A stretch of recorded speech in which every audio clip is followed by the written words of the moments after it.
Assalamualaikum warahmatullahi wabarakatuh. Kami dari kelompok 1 kelas manajemen 17B manajemen inovasi ingin mempresentasikan hasil diskusi dari kelompok kami. Kelompok kami terdiri dari 7 anggota. Yang pertama Ahmad Bayu Kurniawan NPM 85, yang kedua Arina Amalia NPM 87, yang ketiga Nur Hidayah NPM 89, yang keempat Nita Dian Rizky NPM 101, yang kelima saya sendiri Dwi Ardian NPM 108, yang keenam Muhammad Habib Alfarizki NPM 109, dan yang terakhir Sivi Lutfi NPM 18010160. Kenapa inovasi harus dikelola? Inovasi atau mati? Perusahaan modern perlu untuk mengelola inovasi agar mampu meningkatkan daya saingnya secara terukur untuk target pasar mereka. Dalam konteks kekinian, inovasi telah diterima sebagai elemen penting dari strategi bisnis perusahaan, di mana inovasi telah menjadi kontributor penting dalam memenangkan persaingan. Dengan demikian, wajar jika manajemen inovasi telah menjadi fokus utama dari penelitian akademik maupun industri secara intensif, dalam rangka mengatasi berbagai problematika bisnis yang sedang dihadapi oleh perusahaan untuk mencapai keunggulan kompetitif yang berkelanjutan dalam persaingan global. Selanjutnya akan dilanjutkan oleh Nur Hidayah. Baik, ada sedikit koreksi. Presentasi selanjutnya akan dilanjutkan oleh saya, yaitu Arina Amalia, yaitu tentang faktor yang mendorong inovasi. Yang pertama yaitu ada efisiensi. Efisiensi sendiri adalah perbandingan output atau input yang dikaitkan dengan standar kinerja atau target yang telah ditetapkan.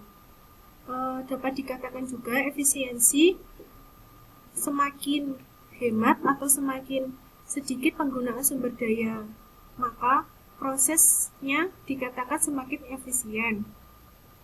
Proses yang efisien bisa dicapai dengan perbaikan proses atau inovasi proses, sehingga produk atau jasa menjadi lebih murah, lebih cepat, dan mendukung tingkat produktivitas. Yang kedua ada efektivitas. Efektivitas secara sederhana yaitu perbandingan outcome atau hasil akhir yang ingin dicapai dengan output atau aktivitas atau program yang dijalankan agar outcome tercapai.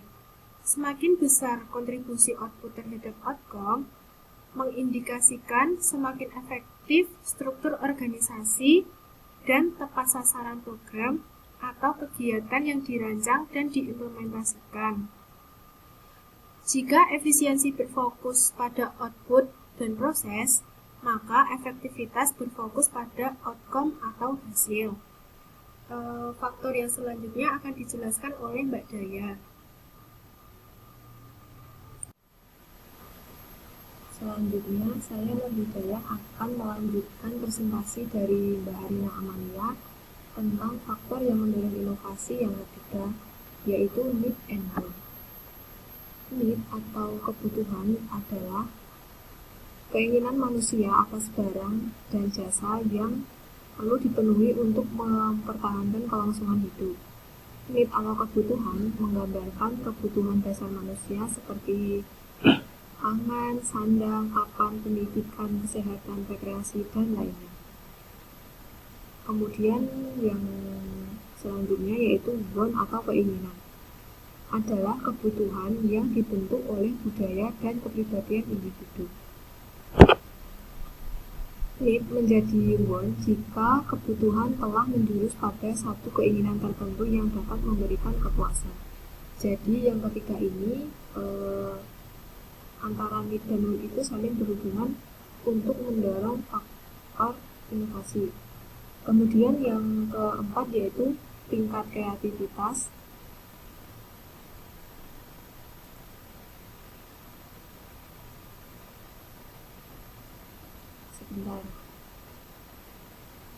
Tingkat kreativitas merupakan hasil dari berpikir kreatif, karena berpikir kreatif dapat dikatakan proses yang digunakan ketika kita memunculkan ide-ide baru.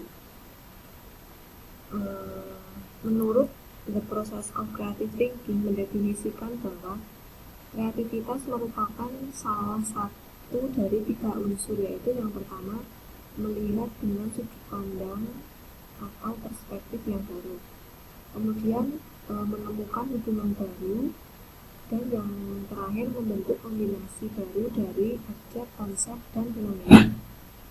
Dapat disimpulkan bahwa kreativitas merupakan kemampuan seseorang untuk menciptakan sesuatu yang sama sekali baru atau kombinasi dari karya-karya yang telah ada sebelumnya menjadi suatu karya baru yang dilakukan melalui interaksi dengan lingkungannya untuk menghadapi permasalahan dan mencari alternatif pemecahannya melalui cara-cara berpikir divergen.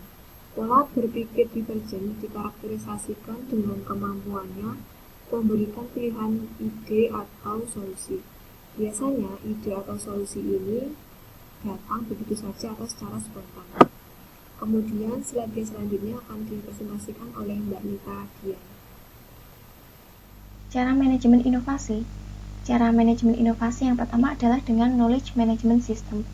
Knowledge management merupakan suatu rangkaian kegiatan yang digunakan oleh organisasi atau perusahaan untuk mengidentifikasi, menciptakan, menjelaskan, dan mendistribusikan pengetahuan untuk digunakan kembali, diketahui, serta dipelajari di dalam organisasi. Sedangkan knowledge management system adalah suatu sistem informasi berbasis pengetahuan yang mendukung penciptaan, pengaturan, dan penyebaran dari pengetahuan bisnis kepada karyawan serta manajer dari sebuah perusahaan. Dengan penerapan knowledge management system, inovasi dan perkembangannya akan menjadi lebih cepat karena melalui siklus knowledge management, semua pengetahuan dapat terarsip dengan baik serta dapat diakses dengan mudah oleh seluruh anggota organisasi. Untuk slide selanjutnya akan dipresentasikan oleh rekan saya. Kemudian, cara manajemen inovasi yang selanjutnya adalah lomba inovasi. Peran masyarakat dan pemerintah menciptakan inovasi. Yang pertama, kebijakan perencanaan inovasi dari pemerintah yang terintegrasi antar sektor sangatlah dibutuhkan. Kemudian, menciptakan bibit-bibit muda inovasi harus dipimpin dan dipantau pemerintah secara benar. Lomba inovasi menciptakan masyarakat kreatif. Perlombaan dapat memacu sebuah kreativitas dan inovasi. Perkenalkan saya Ahmad Bayu Kurniawan, MPM 85. Sebelumnya tadi sudah dijelaskan oleh Mbak Nita dan Mas Habib mengenai cara manajemen inovasi. Dan saya akan sedikit menambahkan dengan penerapan sistem manajemen inovasi. Yang pertama yaitu di lingkungan perusahaan, yaitu inovasi yang diterapkan di perusahaan ada 2 kategori, yaitu yang pertama intramental innovation, yaitu kegiatan untuk menemukan dan mengeliminasi penyebab utama suatu permasalahan dan memastikan tidak terulangnya masalah tersebut. Dan yang kedua adalah breakout innovation, yaitu usaha untuk menemukan, merencanakan, dan mengimplementasikan ide baru yang memberi dampak positif secara signifikan. Yang berikutnya yaitu di lingkungan masyarakat. Di sini saya mendapatkan contoh inovasi yang bisa dilakukan di lingkungan masyarakat, yaitu contohnya dengan keberadaan bank sampah. Di lingkungan masyarakat, sampah yang biasanya hanya dibuang sia-sia sekarang bisa dikelola dan menghasilkan nilai ekonomis dengan keberadaannya bank sampah. Yang berikutnya yaitu pada lingkungan pemerintah, yaitu adanya partisipasi dari masyarakat dalam menciptakan manajemen inovasi dan dapat dikelola dengan baik, maka akan membantu mengurangi permasalahan yang terjadi di masyarakat, dan itu juga membantu pemerintah. Terima kasih. Dan selanjutnya akan dilanjutkan oleh Mbak Siwi. Saya Siwi Lutfi akan melanjutkan pemaparan dengan materi pembelajaran inovasi. Pembelajaran inovasi merupakan bentuk usaha untuk membantu atau mendukung seseorang menciptakan inovasi. Pembelajaran inovasi dengan kebijakan makro negara merupakan usaha pemerintah untuk membangun sarana dan prasarana berteknologi terkini.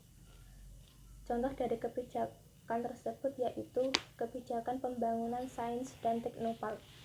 Pembangunan sains dan teknopark dijadikan sebagai pusat pengembangan sains dan teknologi pusat pertumbuhan wirausaha di bidang teknologi, dan sebagai pusat layanan teknologi kepada masyarakat.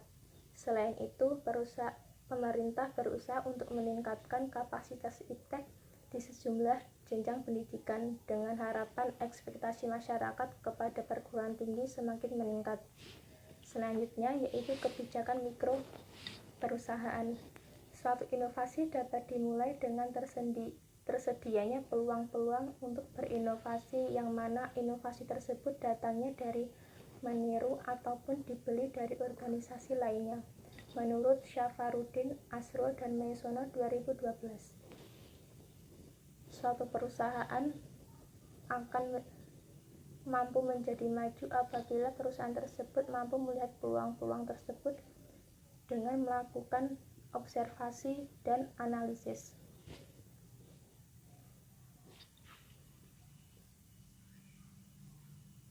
Referensi Arman dan Hermawan 2018 dengan judul buku Inovasi.